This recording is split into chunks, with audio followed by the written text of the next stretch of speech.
In this video, I'll be showing you how backup sets work in Active File Archiver. In this video, I'm showing a quick backup of a watched folder.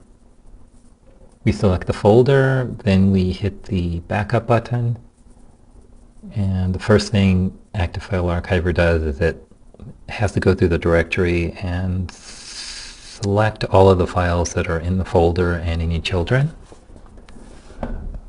Sometimes that's really quick. If you do like a programming project folder where you've got lots and lots of files, that could take a little longer. You have the time to talk about such things as the backup progress with this byte level granularity of effort.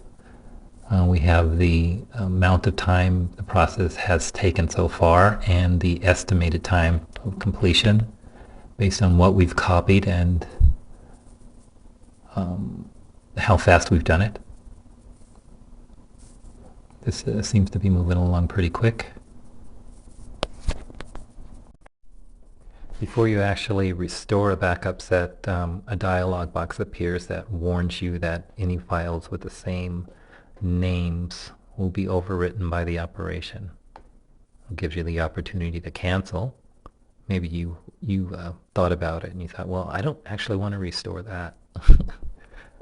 And you can also cancel an ongoing backup set restoration. It'll ask you if you want to actually cancel or if you want to continue.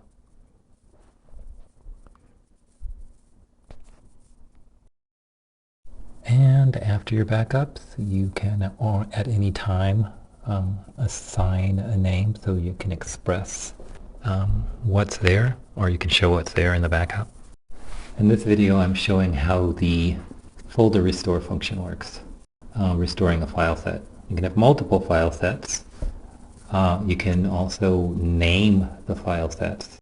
When you click on a file set, it shows you a summary of what's in it, the number of files that were not backed up. Hopefully, we always get all the files. We can selectively choose the files we want to restore. Maybe we don't want to restore the entire file set. Maybe we just want a few of those files.